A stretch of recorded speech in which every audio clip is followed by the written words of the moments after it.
தம்பு இங்கே வா. கடைக்கு போகிறீங்களா? போகிறேம்மா. சரி, போயிட்டு இந்த 10 ரூபாய்க்கு முந்திரி, இந்த 10 ரூபாய்க்கு கிஸ்மிஸ், 10 ரூபாய்க்கு ஏலக்காய் வாங்கிட்டு வந்துடுறீங்களா? சமத்து, வாங்கிட்டு வாங்க.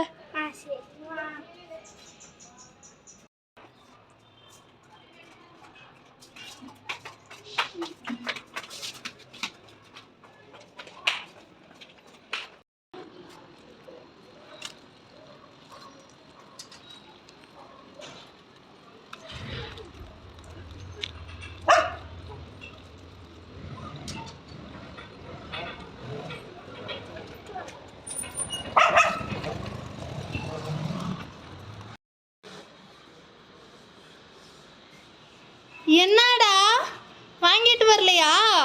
இல்லம்மா, எனக்கு ஒரு டவுட். என்ன டவுட்டு? எந்த 10 ரூபாய்க்கு கிஸ்மிஸ்க்கு, எந்த 10 ரூபா முந்திரி பருப்பு, எந்த பருப்பு ஏலக்காய், எந்த 10 ரூபாய் ஏலக்கானே தெரியலம்மா. அட பாவி.